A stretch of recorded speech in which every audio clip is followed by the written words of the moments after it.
Video మీకు నచ్చినట్లయితే like button click చేయండి. మరిన్ని వీడియోలను పొందడానికి దయచేసి సబ్స్క్రైబ్ చేయండి.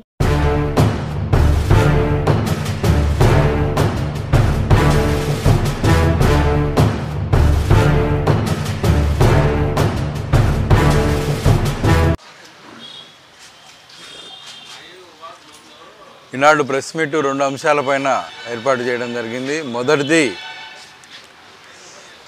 బ్యాలెట్ పోస్టల్ బ్యాలెట్లను ఎవరైతే ఎన్నికల్లో పాల్గొనే ఉద్యోగస్తులకు ఇవ్వజూపుతా ఉన్నారు. 2 రోజుల్లో ఆ ప్రాసెస్ మొదలవుతుంది.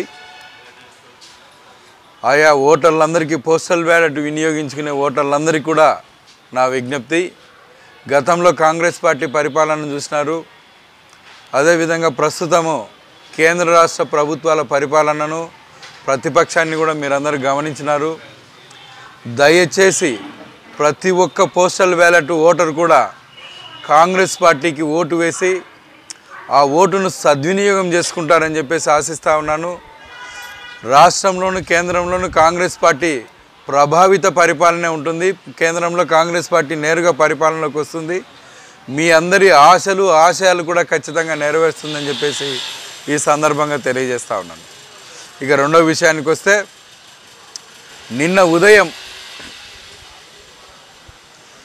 బీసీ ప్రజా చైతన్య సమాఖ్య పేరు మీద ఇంతటి వరకు కార్యక్రమాలు నిర్వహించిన బొర్రా రామాంజనేయులు గారు, అదేవిధంగా ఆయనకు సపోర్టుగా నిలబడిన పాణ్యం సుబ్బరాయుడు, సందు శివనారాయణ, ఇంకా కొంతమంది నాయకులు కూడా, బీసీ కుల సంఘాల నాయకులందరూ కూడా ఒక్కసారిగా ఎటువంటి చర్చ లేకుండా, ఎటువంటి అభిప్రాయము బీసీలతో తీసుకోకుండా తెలుగుదేశం పార్టీకి మద్దతుగా పలికి ఆ సమావేశాన్ని ముగించిపోవడంతో మొత్తం బీసీలందరూ కూడా ఒక నిరసనను వెలిబుచ్చినారు.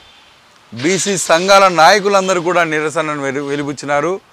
ఆ క్రమంలోనే నిన్న సాయంకాలము బీసీ కుల సంఘాల ఐక్యవేదిక పేరు మీద ఒక సమావేశం నిర్వహించినాము. ఆ సమావేశంలో మొత్తం అన్ని కుల సంఘాల వాళ్ళు కూడా కాంగ్రెస్ పార్టీ అభ్యర్థినైన నాకు సంపూర్ణ మద్దతు ప్రకటించడం జరిగింది. ఈ సందర్భంగా నేను ప్రశ్నించేది ఒకటే, బొర్రా రామాంజనేయులు గారికి ఒక్కసారిగా దిగజారిపోయి బీసీలను అందరినీ కూడా తాకట్టు పెట్టడానికి కానీ అమ్మటానికి కానీ తెలుగుదేశం పార్టీ నాయకులకు మీకు ఎవరిచ్చినారు అధికారం? మీకు ఎటువంటి హక్కు ఉంది ఆ విధంగా అమ్మకం పెట్టడానికి, తాకట్టు పెట్టడానికి?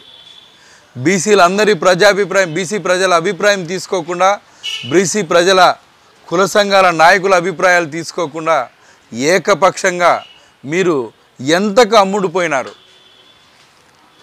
ఆ తెలుగుదేశం పార్టీ నాయకులకు ఎంతకు అమ్ముడుపోయినారు? మీరు ఎందుకు అమ్ముడుపోయినారు? ఇలా తాకట్టు పెట్టడానికి మీకేం సిగ్గు అనిపించడం లేదా? బీసీ ప్రజలందరూ కూడా ఈనాడు బీసీ నాయకులను నమ్మడానికి వీల్లేని పరిస్థితులలో తటస్థంగా తిరగబడే పరిస్థితుల్లోకి పోయే పరిస్థితుల్లోకి వచ్చినారు. ఇట్లాంటి విపత్కర పరిస్థితి ఎందుకు తీసుకురావాల్సి వచ్చింది? మీకు సమాధానం చెప్పుకునే బాధ్యత మీకు ఎందుకు లేకుండా పోయింది? ఈ సందర్భంగా నేను బీసీ ప్రజలందరినీ కూడా విజ్ఞప్తి చేస్తూ ఉన్నాను. 2014లో బీసీ అభ్యర్థిగాను, కాంగ్రెస్ పార్టీ అభ్యర్థిగాను, సమాజము సామాజిక న్యాయం కోరుకునే అభ్యర్థిగాను మీ ముందుకు వచ్చినాను. అదే సందర్భంలో 2019లో కూడా అదేవిధంగా మీ ముందుకు వచ్చినాను. ఎక్కడ ఎటువంటి ప్రలోభాలకు కానీ రెండవ ఆలోచనకు కానీ అవకాశం ఇవ్వకుండా మీ అందరి కోసం మేము పనిచేస్తూ ఉన్నాను. మీ ముందుకు మరీ ఇదే సందర్భంలో సామాజిక న్యాయం కోసం ముందుకు వస్తాను.